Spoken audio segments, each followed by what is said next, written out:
కాదా?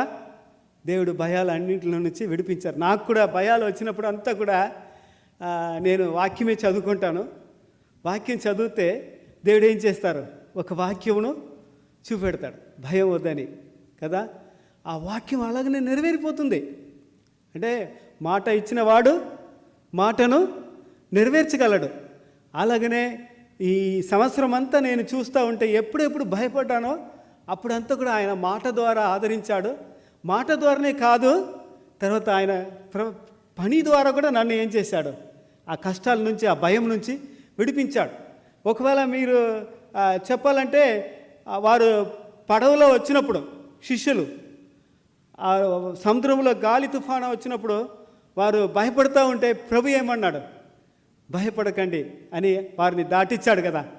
అలాగనే గడిచిపోయిన సంవత్సరంలో దేవుడు మిమ్మల్ని దాటిచ్చారు.